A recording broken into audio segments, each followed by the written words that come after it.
Okay, I think we're live. It's day 2 of working on the Stars log cabin quilt for my guild. Yesterday I did get all of the straight line quilting on the blue finished, and 7 hours total on that, which some of that might not have been necessarily quilting as much as maybe pulling out some stitches or, you know, little mistakes, little fixes. So working on the feathers today, and I know that we're not going to get the computerized quilting started today, so probably do another live tomorrow. So that's where we're at. The feathers, so I could have done them one of two ways. So as you can see, like the middle of the quilt is, you know, like solid white, and then you have like another ring around, and that second and third ring around, I could have made it, the feathers all go around one way, and I'm sure it would have looked great that way too, but the guild members, the committee for making the quilt, already decided on this design, and like, I feel like the feathers would have been bigger, which is not necessarily a bad thing, but I want it to look more like a show quilt. So we're going to get started on that.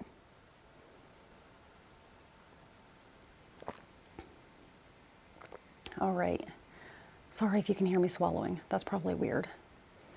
So like a little, like if you didn't catch yesterday's live or don't know what's going on, a little background. The blue is getting straight line, it's already done, but it's getting straight line quilting 1/4 of an inch from the edge. The white is all getting feathers, and I'm doing the feathers block by block. And then the red is getting computerized quilting because I don't trust myself to keep it consistent enough in each one of the stars to actually look good. So I have one more sashing in the white before I need to advance the quilt, and I did make up another bobbin because I think that I'm getting close to running out. I don't know if I'll run out on this live stream or not. Depends how long it takes. So while we're working, feel free to drop any comments or questions in the chat, and I'll answer them as I can. And if you like this content and want to see more content like it, then please hit the like button, because it really helps to push my content out to other viewers that may also like it, and maybe consider subscribing if you want to see more like this in the future. Let me switch to the close-up. Where's my mouse? All right.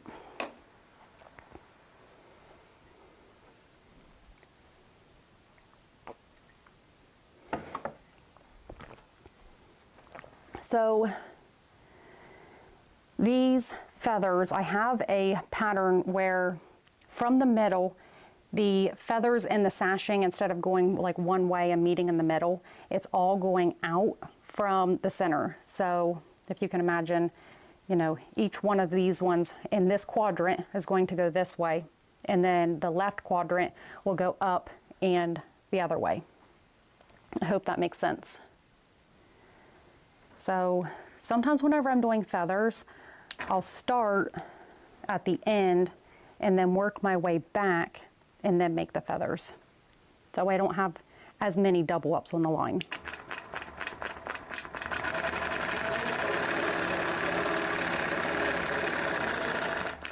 So a little squiggle, and if the stitches are locked in real good, I've been trimming off instead of burying those threads.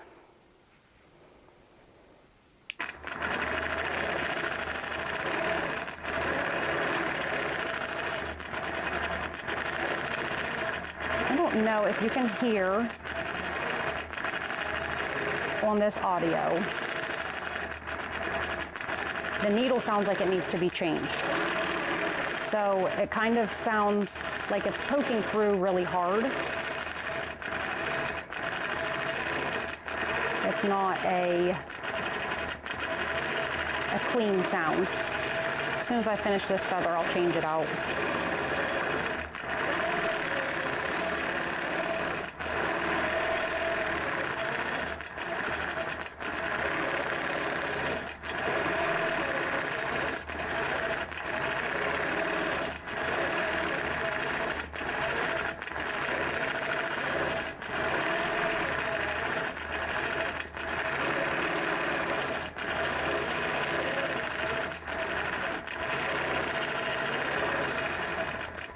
So instead of backtracking all the way back and tying off, because that's kind of pointless, I have my long arm set on cruise mode instead of regulated.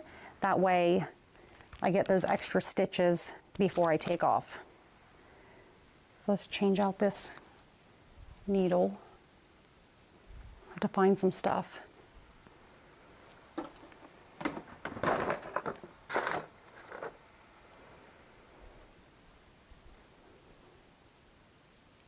I swear I'm not this discombobulated all the time. I just have certain places that I put certain things.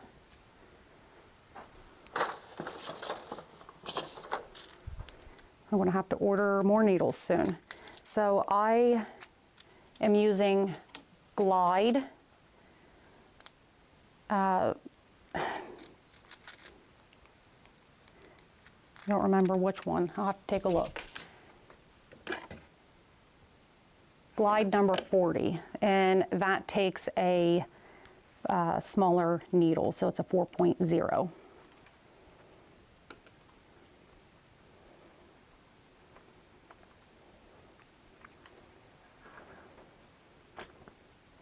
I don't have to worry about poking a hole through. And my sharps container is this cute little cinnamon stick container.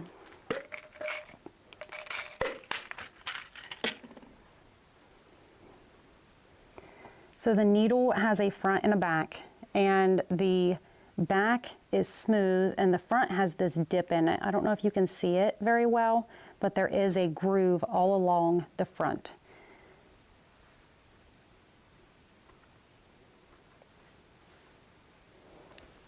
So a lot of the times it's a little bit hard to see, but if I stick the very end of my screwdriver in, I can line up my needle exactly how it needs to be.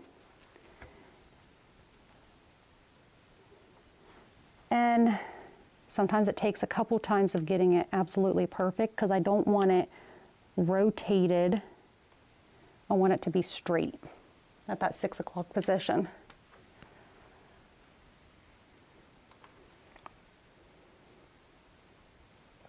So the thread, if you put it in that groove, and you can slide it right down that groove, and it helps find the needle hole. I need to trim the end of it.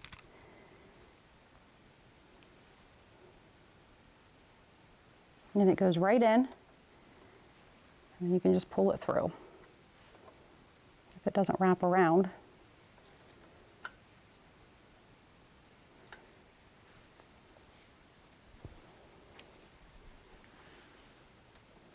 There we go.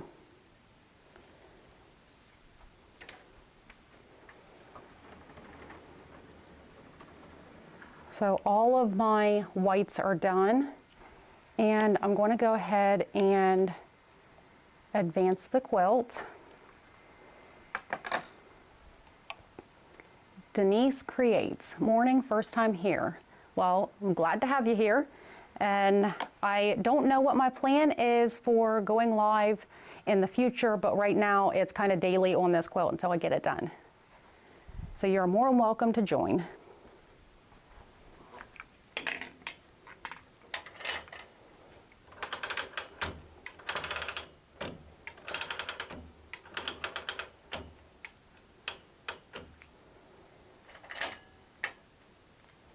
I don't want to go too far, but also I don't want to stand on my tippy toes while I am quilting. So I don't know if you can tell, my quilt is kind of bouncing up because the,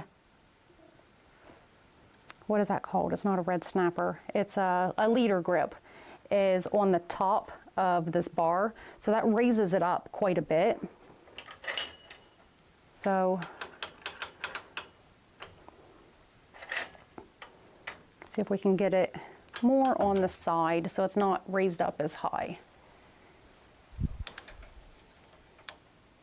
And I'll lower my back take-up roller down because it was raised up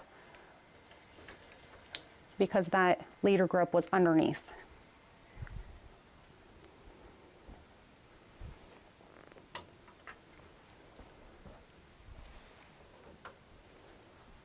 Okay, that's better.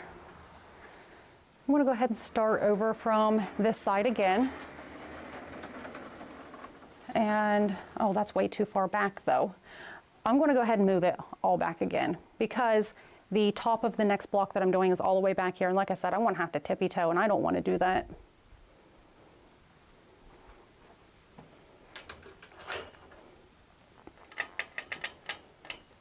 So I'm going to just take that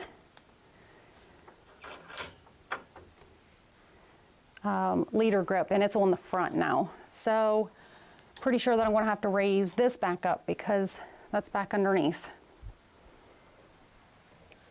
So I'll just raise it up to, you know, a number and just try to slide my fingers underneath. So I want at least a fingertip of room underneath. And then I'm almost at 3.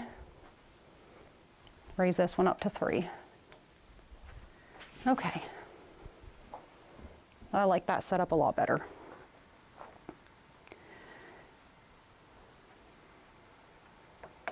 Go ahead and switch cameras. Hopefully the audio is better today because yesterday it was kind of a hot mess. I must not have basted that right there. So I'm going to start over here and about that area.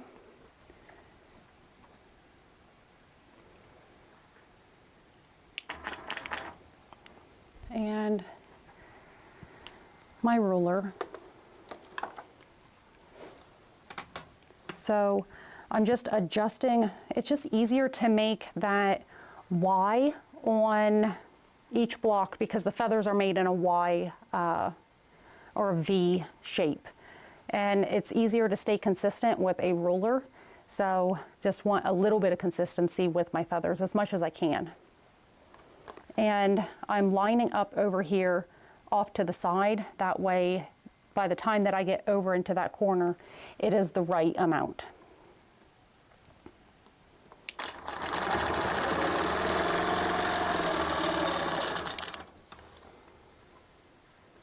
And then the same thing with the other side. And I've been stopping it right about this blue right in that area.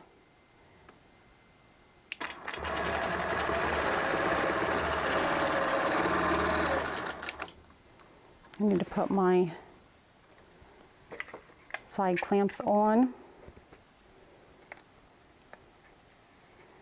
And as I advance the quilt, I really should be looking for the bottom to make sure that it's still flat. What do I have going on here? Nobody knows. Okay.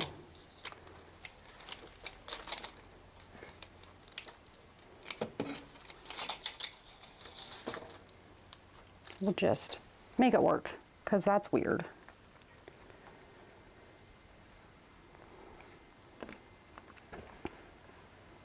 And I'll put my ruler back on and follow that back to the beginning. We want it close, doesn't have to be absolutely perfect. My tie-off stitches are nice and tight, so I'll go ahead and trim that. And then I'll start along the top making the feathers.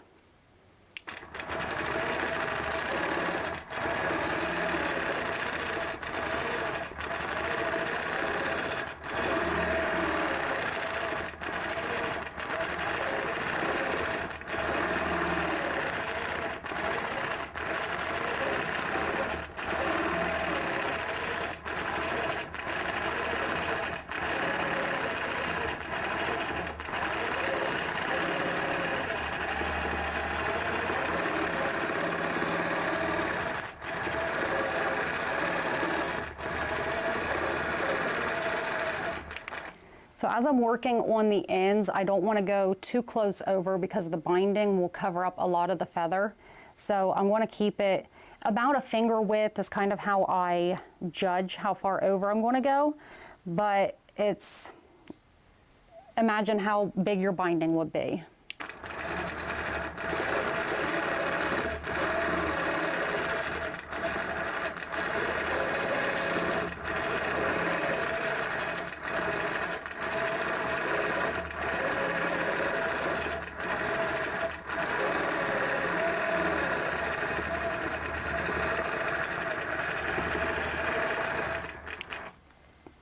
the center of the feathers, I'm trying to keep this line down the very center of the block and not pass over with one side or the other. But my first one is just a loop and not a feather that belongs to one side or the other.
So I probably should have removed my basting stitches before I started. I'm going to go ahead and remove them now before I get going too much further over, because I don't want it to be locked down any more than it has to be.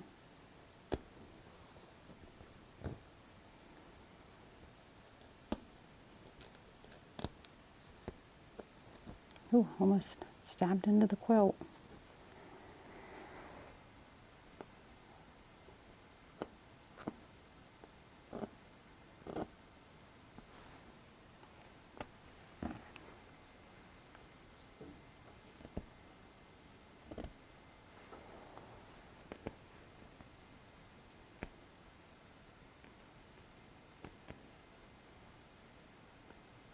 See, that one is locked in.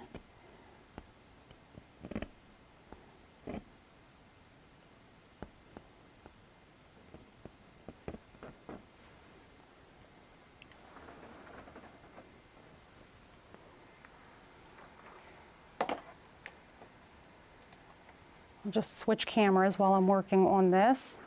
I don't have to take the long arm with me. So if you're tuning in, I would love to know where you're tuning in from. I am in Southeast Ohio. I have a long arming business where I long arm quilts for other people. And I also like to teach on YouTube about long arming and quilting.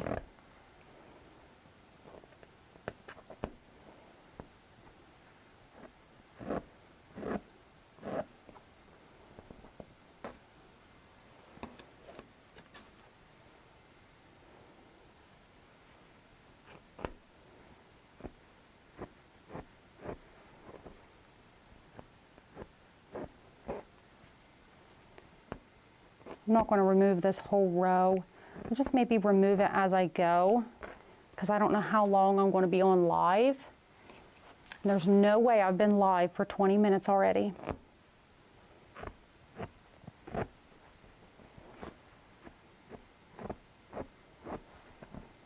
Okay, that's far enough for now. Karen in the Pacific Northwest in Oregon. So I've never been to Oregon. I have been to Seattle, like on kind of like a layover, but it was an overnight layover. But it's on my bucket list to travel to. Okay, so we do need to do some more feathers, and I don't know if a close-up or far away. I don't know if the close-up is too dizzying. I'll check it out whenever I watch the replay, which is horrible to watch a replay. I don't even like to edit videos of myself talking. Move my seam ripper. The quilt is beautiful. Thank you, Karen. This is a quilt made by my local quilt guild. It is for the raffle for the show for next year. So I said that I would long arm it, and I'm donating the long arming. So pretty much give myself free reign to do whatever I want because of that. And I really wanted something kind of fancy. This quilt pattern, I have a link in the description of a quilt pattern that's very similar, but the members of the Quilt Guild remade this pattern to make it into a king-size quilt. I think the blocks were like 8 inches, and then somebody did the math and made the blocks 12 inches, and then resized the sashing. So the pattern that's linked in my bio isn't this exact pattern, it's just really close.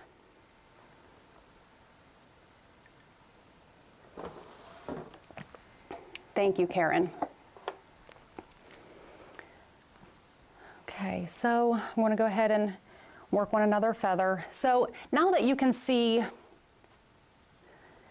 where still the center of the quilt is still way back, but now that you can kind of see like the direction that the quilt is going, and that's where I was talking, like I could have done rows of, I guess, a loop of feathers instead of doing each individual block. But I think that each individual block allows me to create smaller feathers, which is maybe just a little bit more fancy. So that was my thinking about doing it this way. I really don't like thread buildup, but I really like feathers, so I'm like really conflicted. But my first one, I feel like I had a lot more thread buildup than my last one. So, and I did do a bit of practice before I even started on this. I'll show you the practice quilt.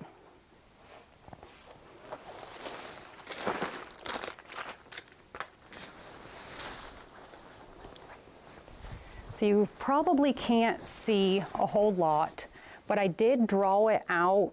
That way I could practice a few different types of feathers on this and show it to the raffle quilt committee at the guild to see which one that they wanted to pick. So I don't know where I was going with that, but I thought that was kind of a neat idea to draw it all out and practice it and make sure that what I am doing is going to actually look good.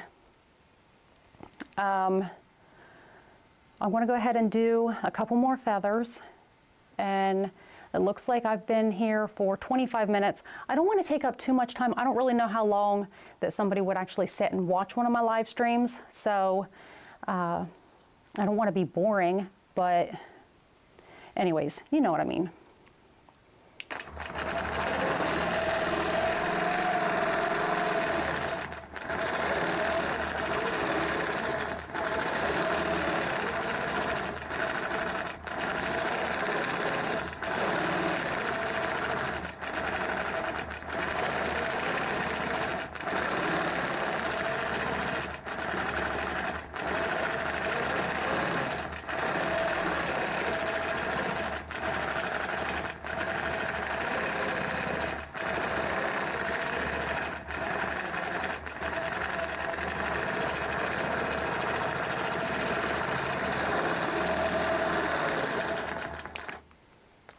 I'm going to trim off over here.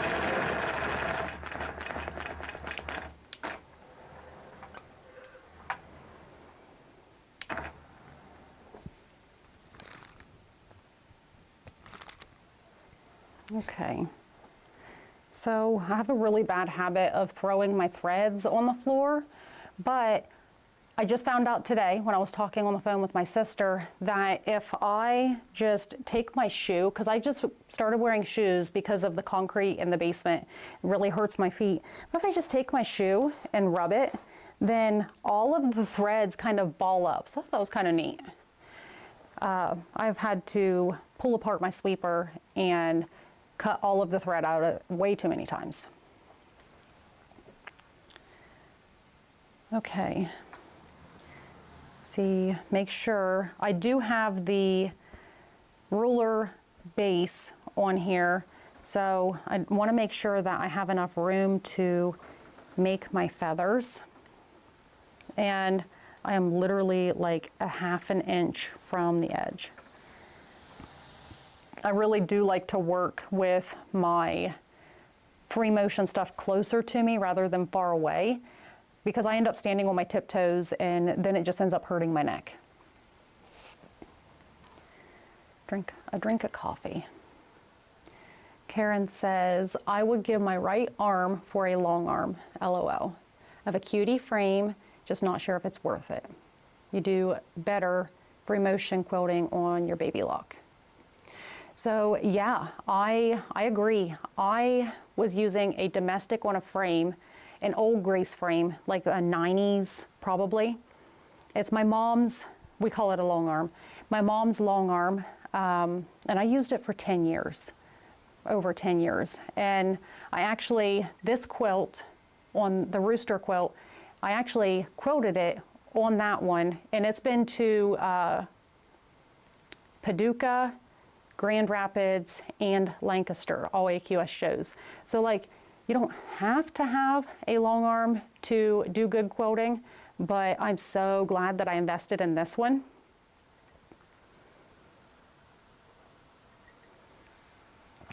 Sorry. But because I bought, you know, such a nice long arm, I do have to take on customer quilts, and which I've actually really been enjoying doing. You know, I don't usually just let the automation run a pantograph and do something else unless it's my own quilt, because I just don't want anything to mess up. So I am standing here watching it even whenever it's doing automation. But it is a huge upgrade from what I was using. And an investment.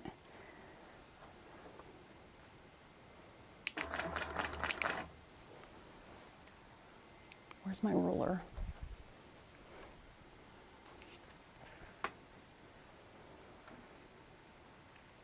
Some positions of using this ruler to get my curves the first time are just really awkward. Like at the very top, whenever I was doing the curves that came down, and I had to hold it like this and then switch sides. It was horrible. But it's probably just me being awkward though too.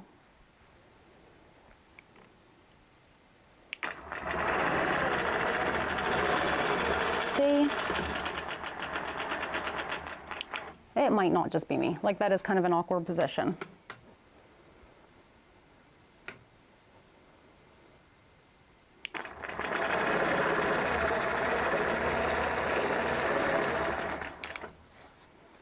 Okay. Now I feel comfortable tracing that line after it's been drawn in with the ruler.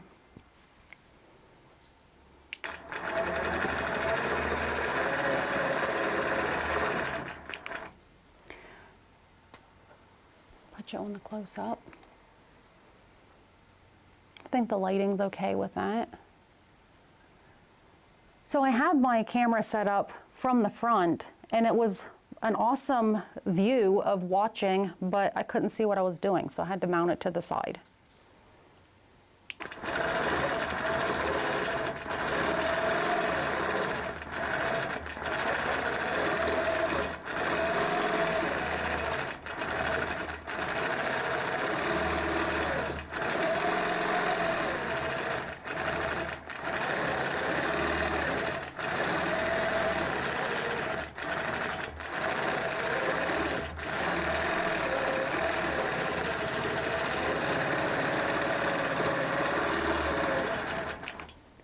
So I don't know if you can tell that, like, maybe I'm not always exactly back on this line perfectly, but little bobbles here and there. I think that if you're too close to where you're going to see those bobbles, then you're just too close. Like, you don't need to be inspecting it that close. I try to get it as close as possible, but it's human, so it's not going to be exactly perfect. And, you know, whenever I very first started out, I was comparing myself to computerized quilting, and I'm like, oh my gosh, this just doesn't look good. It's not perfect enough. And then I'm like, I'm not a computer either. So I want to get it as close as I can, but to have that human element, there's always going to be a little bit of imperfections.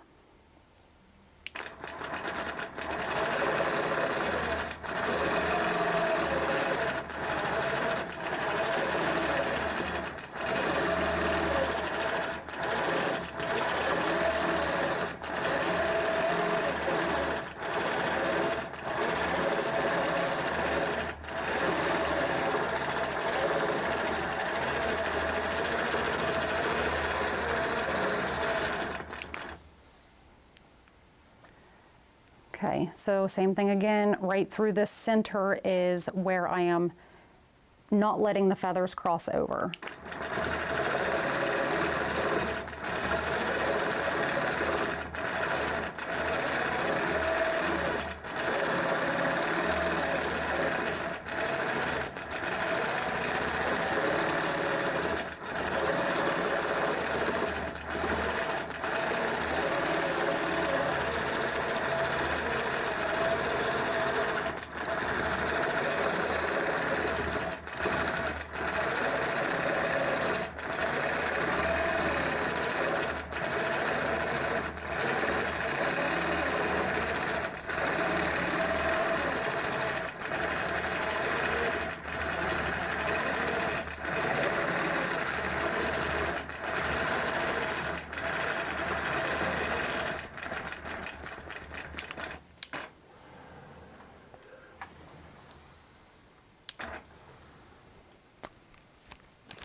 So that's what my feather looks like.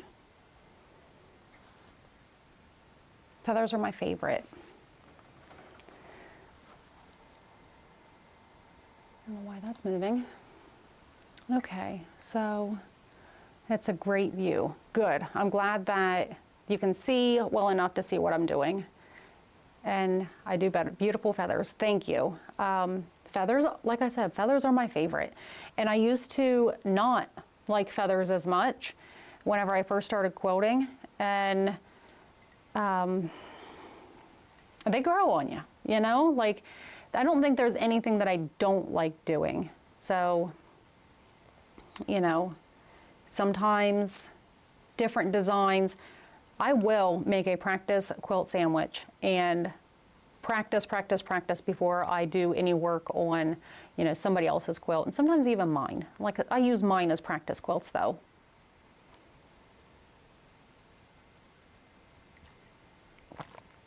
Well, I have been live for 35 minutes, so I don't want to necessarily jump off, but I don't want to burn out either. And I will be live again tomorrow. I don't know if I'll still be working on the feathers or if I'll be working on the stars, but the plan is 10 o'clock tomorrow as well. So I'm going to jump off of here, and I really